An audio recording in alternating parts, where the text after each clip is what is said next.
mirar, en este vídeo voy a enseñar la ley de Ohm y cómo se cumplen por las distintas cosas, ir haciendo cálculos sencillos. En este caso estamos en un circuito en serie de corriente continua, fijaros, de 12 voltios. Y bueno, el circuito es muy simple, sí que tiene una bombilla y una resistencia de 2 ohmios conectadas aquí, ¿lo veis?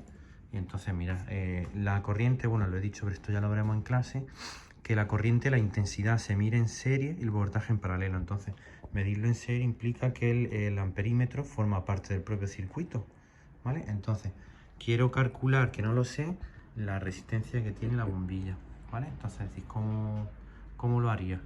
Entonces, pues dice, bueno, pues parto de lo que conozco. Fijaros, sé que la ley de Ohm, acordaros que la intensidad es igual a voltaje partido por resistencia. Pues yo sé que estoy suministrando al circuito con 12 voltios, que la resistencia esta es conocida, de 2 ohmios, pero la que desconozco es la de la bombilla. Pues entonces en esta ecuación despejo, ¿veis? Pues aplico que I sería, el amperímetro me está dando 0,2, ¿lo veis? Pues despejo aquí, voltaje, pondría 12, el 2 de la resistencia que lo sabía, y total me daría que la resistencia es 58. Entonces por eso ya por lógica, pues hago el cálculo, si intensidad igual a voltaje partido resistencia, pues lo hago con los voltajes de 3 y de 6, ¿vale? Entonces lo único que estoy variando en el circuito es el voltaje. Una resistencia ofrece siempre la misma resistencia, a no ser que sea un potenciómetro y me dé distinto. Entonces mirad, con el cálculo de 3 voltios me sale que debe dar 0,05 amperios y con 6, 1. Entonces vamos a comprobarlo. Entonces mirad, le meto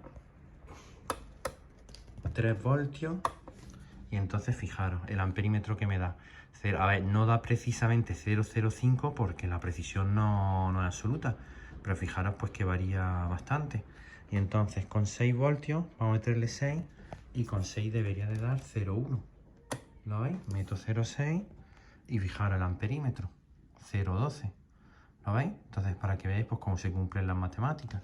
Y luego, pues otra cosita. Ahora en el otro vídeo os voy a enseñar si estoy metiendo 6 voltios, la caída de tensión porque cada vez que el voltaje pasa por una parte que hace un trabajo eléctrico, pues la tensión cae. Es decir, si salen 12 voltios, cuando entran por una patilla de la resistencia, pues las patillas de salida salen menos, porque parte del voltaje se ha perdido en la resistencia ahora mismo, ya que estoy tocando y estaría caliente.